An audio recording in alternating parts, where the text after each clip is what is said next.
We just want to wrap up this event. We really want to figure out how we can continue the conversation here of what's happened with ETS. So, my name is Christine Richards. I'm the research director here for Zpryme. So Zpryme is the organization that actually puts on ETS. And Andrew is the president of Energy Thought Summit, and I'm the research director for the Zpryme side. So what we wanted to do today is really just wrap things up. I think doing the research, I always want to say, okay, well, how can we continue the conversations from these events? Yeah. How can we keep this discussion going? I mean, I think as we saw here, the difficulty in drawing everyone back in is that, there are a lot of conversations that need to happen here. So what we wanted to do is take just a few minutes, and I'm going to wrap up, some of the key themes and ideas that I had observed at the event. I know, Drew, you may have some that you want to add, and then we want to get feedback from everyone here. What needs to be covered, what didn't get covered enough, what are questions that still need to be addressed. We want to hear that from everyone. So just to kick things off, and I'm going to try to write up here big enough so everyone way in the back can see. One thing that I really saw as a key theme was changing investments. Drew and I last week were talking with Eduardo Porter with the New York Times, and he was talking a lot about kind of these scattershot investments that he saw happening. And what I thought was really interesting in the discussions yesterday from the Department of Energy and the White House is just around that, those competitions, really trying to highlight, some of these key efforts and projects and really starting to get them going. So there were definitely a lot of, I felt, changing investment strategies and not just huge, projects that were going on. Part of that component is that it's not a PPP formally. It's not necessarily a public-private partnership with, a set motto of every time this is the same way we do it. It seems the changing nature of investment is dovetailing with the changing nature of collaboration, that we're these new projects. And man, I heard enough people say that there's a revolution going on. I was shocked by that. Utility people, when I was in a utility, they didn't like the word revolution. They liked evolution. They liked we're moving, we're shaping a story, all that kind of narrative. That's what they liked. So, changing nature of investment, changing nature of collaboration, and revolution. It really, is this a third industrial revolution? Is this another convergence of our communication and energy regime? Seems like that really is at the crux of what I kept on hearing posed from here, and then right afterwards, people like clamoring together like, man, how do you feel about that? That seemed really surprising to me. Yeah, so I think there are definitely some changing models that we're seeing out there. Another one that came up is just, we talk so much about customer engagement, how do we get the customer involved? And the big thing was, where's that customer? Let me see if I can spell customer. Okay, there we go. So, I think Ann yesterday talked about, utility companies have trained customers for 125 years, not to think about energy. You pay a bill and that's pretty much it. So, how do people start to get involved again? And I think from the Grid of the Future panel here, there was a question around, that art of the possible, a lot around the customer engagement, getting feedback from customers. A lot of times, customers may not necessarily know what could be useful for them. So having that innovation, having that insight is something that, everyone in this room can really start to contribute to. Yeah. Do you have anything on that around the customer? A lot of this, I had a great conversation with someone from the Illinois Commerce Commission today where the customer is on everyone's mind. And Tim Healy said, I think it was Tim Healy that said, Jeff Bezos asked his staff to be customer obsessed. And man, it is about time that we hear that in the utility industry, that two-way conversation began with two-way communication of advanced metering infrastructure. That technology was finally there to enable that two-way communication. And that just so happened to coincide with Twitter, LinkedIn, Instagram, Facebook, and everything else, so that you couldn't hide anymore. Yeah. And so maybe it's weird. You can't hide from the customer, but at the same time, perhaps we're fumbling in this moment to coalesce around a square articulation of what that new offering and advantage is. Yeah. And it's sort of like noise versus signal. right? What is that signal? Usually that signal is super simple.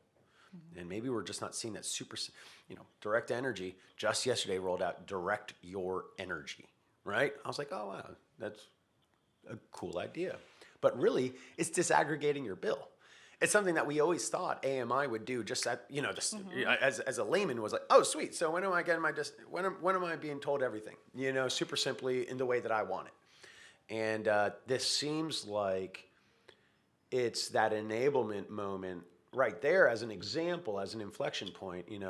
Who else can catch up that fast to that movement that they're doing, right? Yeah, I definitely agree. And I think another thing that came up is just there's so many cool technologies out there. I love, all the startups, hearing from Japan and some of the great technologies they have there.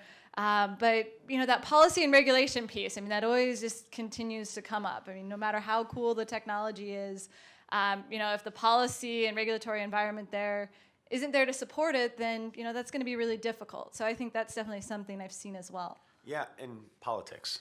Yeah. Huge. Yesterday, John Rowe, gosh, I'm going to paraphrase this, and I'm going to use words that my mom wouldn't like me to say, but John Rowe, when he is saying how much he fought for cap and trade within the Republican Party, and when Bob Corker said, "You're a whore," and then he said he had enough Republican fundraisers so that he was able to get everyone else to say back to Bob Corker, he may be a whore, but he's our whore. It's like, wow, man, this is a volatile conversation that we're having around, internalizing the true cost of energy. And another thing you can't hide from is it is going to get political, right? I heard pushback. I personally got pushback from folks after talking with Ann yesterday. They said, hey, why didn't you bring up this thing? Why didn't you bring up that thing, right? And one of the things that I heard legitimately was, 4 months ago, a report came out with information about, what political campaign contributions ComEd was doing, and was that or wasn't it with ratepayer money? And sounds like there's a dialogue around that of just like the right appropriation of that. But at the same time, I don't want to lose the forest for the trees. Do we need microgrids? Yes. Do we need energy efficiency programs and weatherization programs? Yes. Right? Are those things that she wants to do? Yes. As a utility guy, I'm like, that's important.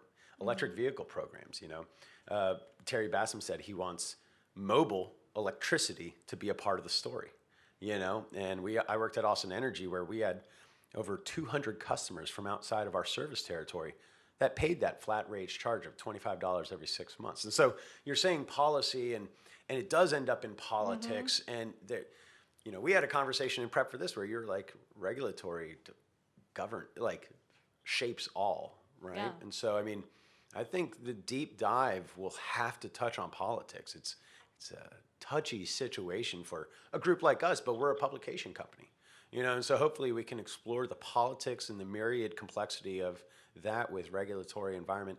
And then also I heard a lot about standards for new innovation. Standards became a real question of, okay, we want to start testing this stuff and it's online.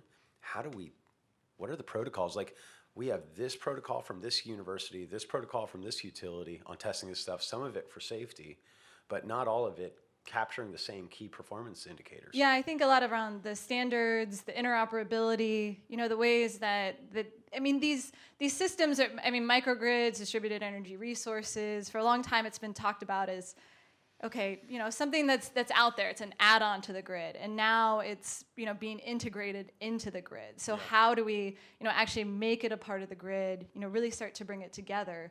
Is another huge area that I saw. The thing that I didn't see in the conversation, and I think we didn't open it up enough time for this 1.5 day event, was resilience and islanding. Heard a lot about microgrid. Heard a lot about how inefficient a microgrid can be if you can't island it. But we didn't then hear about, sort of like what HG was pointing out about the amount of renewables that come online. But if you can't, and some of that goes right back to regulatory, because, at a certain level, some of the rules are such across the United States that, full islanding really can't happen just because it's set up that way. It was a design. Yeah. It was a design flaw maybe. And so maybe that's what I'm saying, is using the human as the point of situational awareness and the trust point, instead of, we used to always design things to be foolproof, assuming that the human was foolish. And maybe it's not that way anymore. Maybe we're sophisticated enough to realize that the human is actually the most incredible asset running the grid. And so that human can have the situational awareness of good versus bad and can design, and we can set up a situation where the system is designed so that that islanding is leveraged by a human that has the key indicators and that qualitative and quantitative combined information at their resources to make those momentary decisions. We currently have people that literally press a button for demand response for about 80% of utilities, right? So certainly I think we could do that for islanding as well. Yeah, I think that's another good point too. Now, speaking of So we humans, didn't hear a lot about that. Yeah. Speaking of humans, we have a lot here. So we want to get your insights and your feedback. So, what was something that maybe struck you, as intriguing during this discussion that we've had over the past day and a half? What's something that we didn't cover that we really need to be thinking about and addressing? So, with that, anyone want to add some insights here? My name is Matt Cardoni. I'm with Green Lightning Marketing, and I'm actually just here more as a resident of Chicago. I'm the president of my board of my condo. We have 50 units in our building, and I tried to get solar installed in our building, and it was blocked by ComEd because of basically some regulations that only one unit could get the credits. So it made it financially impossible for us to get it through. And I guess my question is then, in the last session, ComEd said they spent like $100 million to get ideas from the community for innovation. And I guess I have one idea that I'll give them for free, which is, release those regulations that's, incentivize solar, don't block it, and not just solar, but renewable energy. I just looked online today, and ComEd has 4% of the energy from renewable. Well, we have 40-some%. The largest source is coal, and I guess I'm just asking, if this is an innovation summit, why don't we talk about that? How do we progress renewables? Great, phenomenal. So what other things? What other questions, insights? How about water energy nexus? I know we have Seth from Argonne here, and you are one of the national leaders on water energy nexus, and I'm putting you on the spot. I apologize, but it's an area that this region is so good at, right? And you yourself have done so much in that realm. Do you think there is an appetite in this region to coalesce around that topic? There will be, and that's my day job. A big part of what we're doing, and most of this work is emerging from the Department of Energy's work, is that resilience and reliability of the grid will require a reliable water supply. Yeah. And that's where a big part of what we're doing, and that it could be everything from where you place production to what are the technologies used in there. One of the big things we see as an opportunity here with us having plenty of water, and I'm not just talking about the lake with water reuse with other sources, is that we can basically provide a sustainable water supply that we can increase grid reliability. And that's one of the things we're doing analysis on right now, and you'll see over probably sometime in August some rollout of that information. The expectation is Department of Energy will start funding big time a growth in this from the standpoint of energy. Is that a reliable power sector requires a reliable water supply. It's on Secretary Moniz's desk right now, and he has said it's a high priority to him. So we expect announcements coming out over the next few months that this is what they'll be doing. That's fascinating. If I may, so in grad school, what I heard was roughly, and correct me since you're on this, but 19 to 20% of our energy is used to produce our water supply, provide our water supply, and about 20 to 21% of our water is used to generate our energy. Is that the number that I've heard? You're thinking in the right lines, but the numbers are off. Okay. This almost 50% of all water withdrawals, not all water consumption, is for cooling power plants around the country, and that's region specific. But it is the single largest use of water withdrawals in the U.S. by far. Right. Agriculture consumes more water. But power plant cooling requires more water. You know, it may be returned to the site, but if it doesn't exist in the river or the lake, you can't use it in the first place. And that's where some of the risk is in there. Some of it is in places in the southeast that use rivers for cooling. They've actually, with climate change, the temperature of the rivers got too high that they actually have to derate the plants because they don't have enough capacity. The other side, there is, the number is probably more like 6% for how much of our energy we use for managing water. That is also very region specific too. It's not 20%, it's probably about 6%. So in some regions it's one of the largest, but it isn't like it dominates our energy use. Last thing about that, because we have you here. So one of the things that I've heard that Argonne is looking at is for the water energy nexus, it's different issues for different regions. And California is dealing with some critical issues. Chicago just, I want to say 5-6 years ago, was dealing with a lowered water level of Lake Michigan, and now it's right back up to where it has been historically. And I just feel like there's going to be hyper-localized different types of challenges with that water energy nexus, right? Yeah, the lake is at record high levels. Oh, it's record high, okay. Now, it was, so we had dipped down for a number of years, but it has come back up. Oh, and one of the reasons is not necessarily obvious. It was ice, right? Pardon? Ice? Is because of the ice that the freezing over of Lake Superior, you know, had caused such a reduction in evaporation that parts of Lake Superior are almost frozen year-round at this point in time. Wow. And it was almost 100% frozen over last winter and I think the winter before. But you're right about that. So within there's 17 national labs, Department of Energy national labs, and most of us are working together. And unlike other areas of energy, you could say solar would be more functional, you know, where you have more sunlight, obviously. But water questions are very regional.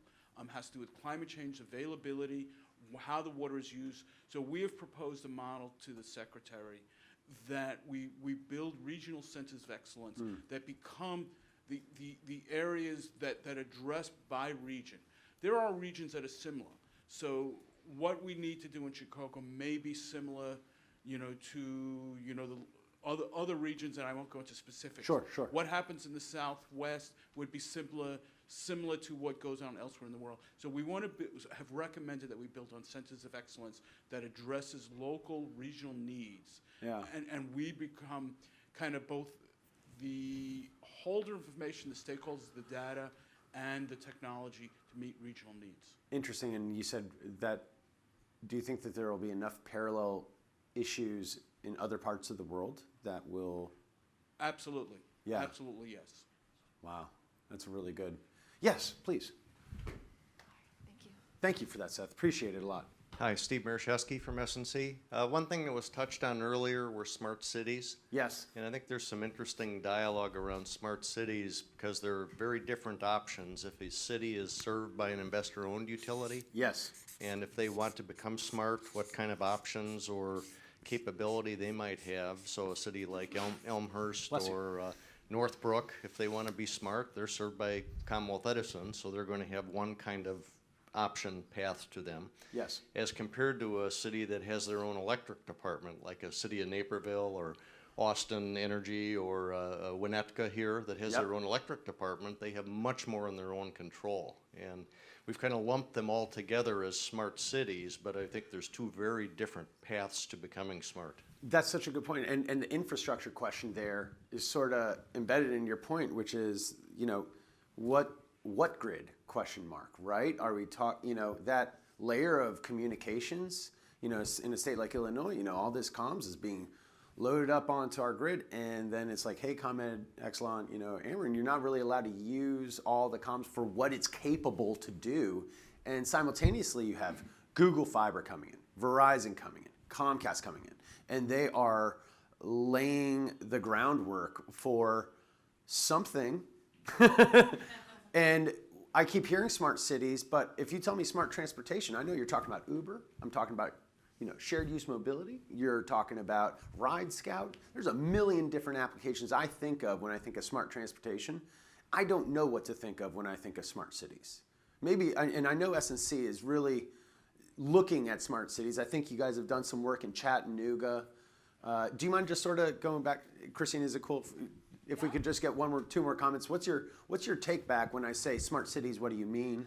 And what grid? Which grid? But Chattanooga and Bristol, Tennessee are two really good examples, different sizes. Yeah. Chattanooga was one that got a stimulus grant. Okay. So a lot of people say, well, that was nice, they got $200 million, that was a big help.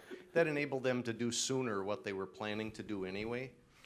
Bristol, Tennessee is doing much the same thing on their own without that level of grant involvement, but what they're doing, and Bristol, Tennessee, even the mindset, years ago it was Bristol, Tennessee Electric System. Same acronym, but it's now Bristol, Tennessee Essential Services. Essential services. So they have internet, they have telephone, they have electric, they have all these things that they've woven together. And what these cities have realized is this is a very big driver of economic development by having smart grid capability and the reliability. So one fun example in Chattanooga has over 1,500 smart switches to reconfigure their system involved. So they had a customer coming in who demanded an alternate source of service. So the typical deal is you're a critical load, you want another source of service, you generally have to pay for the capacity on that alternate so that it's always available for you. And this customer said, I want a second source of service and I don't want to pay for it. And the president of the utility said, I can't do that for you, but I can give you 7 alternate sources of service and not charge you a nickel for them. Because of their ability to reconfigure, they could bring power from 7 different substations and have that level of reliability. And that was it sold the deal for them to get that load on their system. And they have fiber to the home across that entire city. So it's very interesting. So energy is embedded in that essential services, but is it really a smart umbrella of metropolitan services at that point? Will it help with addressing public transportation, public safety, public education, public IT infrastructure? Will it help with all that? Well, communication to the public? I believe so, and they're also very integrated with the local political framework to enable this to happen. They have Wi-Fi on all their public buses. I mean, it just goes on and on and on. Okay, good. Yeah, Mr. Sohn. Bill Dorn, Sun Industries, and I think one of the things that I observed throughout the last day and a half was that engineering is important, but liberal arts may almost be just as important.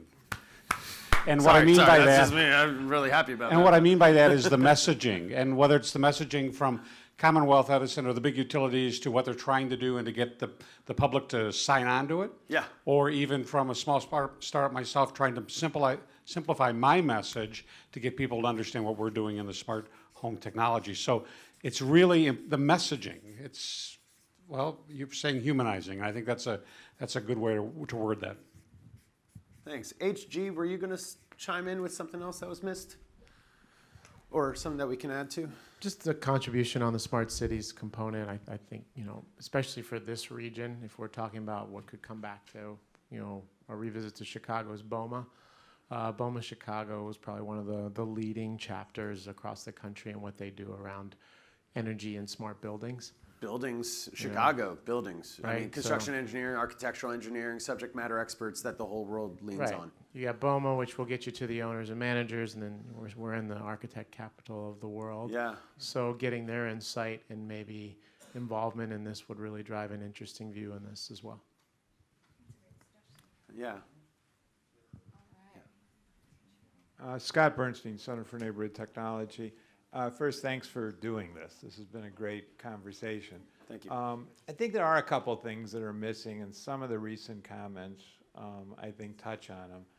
One thing that's missing is that with better information and better analytics, we're able to look at the locational pricing differences of providing different parts of energy and water and so is that modern governance and accounting? Are you saying adding modern governance and accounting more sophisticatedly into our into our way of doing business? Into our decision support. If it turns out that it's less expensive to provide something at a localized level than on a regional level, and we're only allowing decisions to be made top down on a regional level, good. Then we're missing out on it. And what's your various other point? movements for smart cities, eco districts, and Yeah. and the like, I think, are being fed by that. The second observation is that the cost of service drives us in a way that I didn't hear. Maybe it came up yesterday when I wasn't here, but as an example, the reason that there's been this transformation of transportation services is that transportation is very expensive.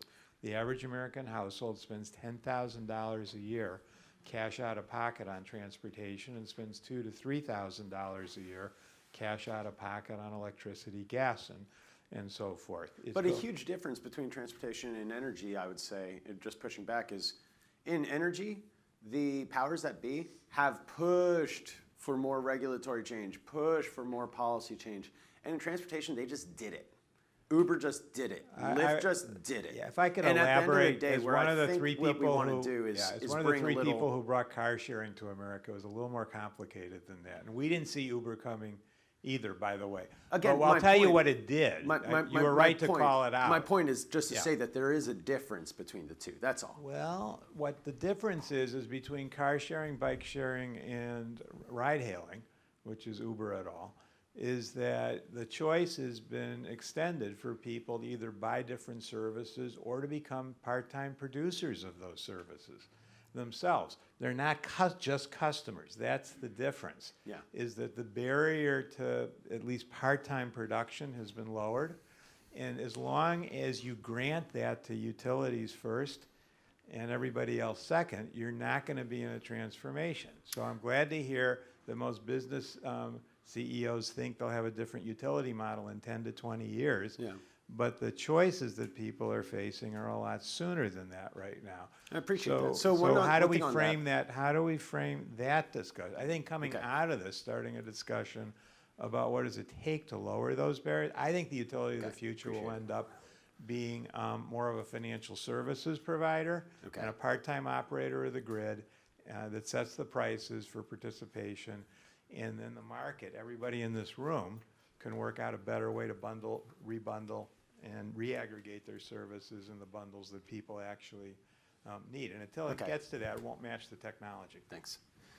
So I think the mobility Yeah, the mobility is definitely a something huge to bring area. up. Yeah. One more? Should we get Yeah. one No. more? A couple more. Any? Yeah.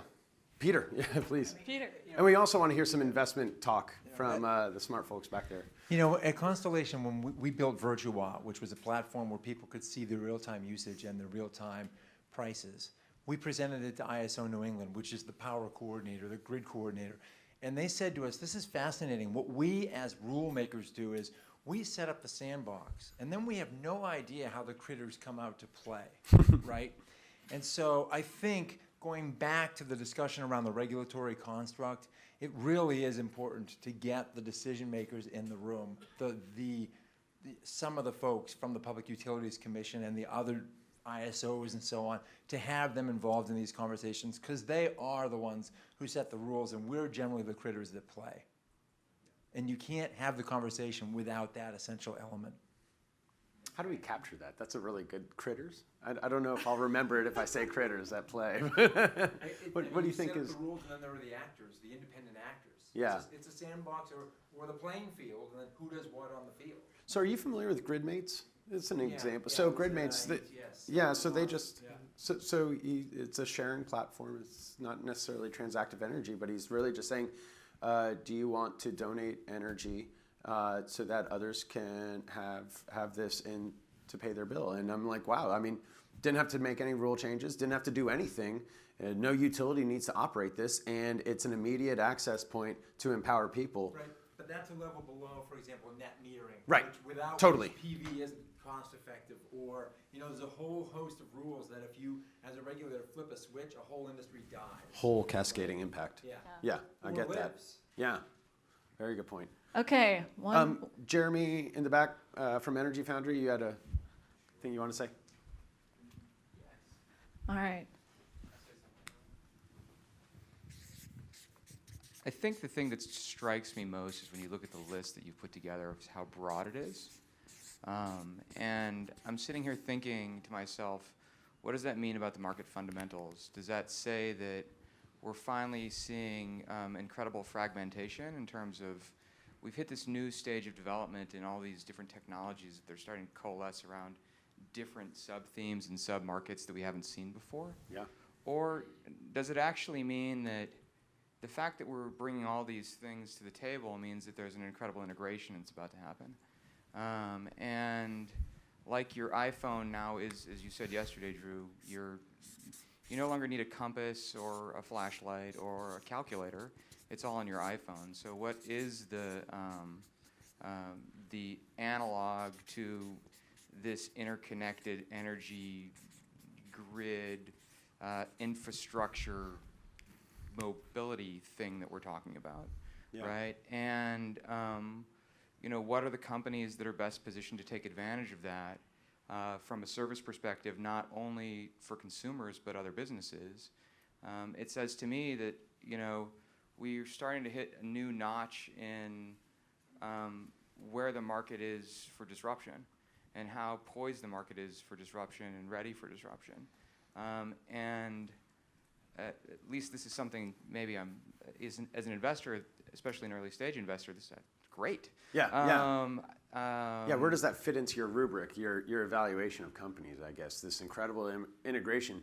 It's sort of like it's a when, not an if, right? So it's happening right now. So well, I think it means that there may be consolidation that happens in the market, but I'm not sure it's going to be the consolidation that we ever thought. It may come in interesting pairings in ways that we haven't traditionally conceived of in these discussions. It's really good. All right, well, I think that does it for our time today. So, you want to wrap things up?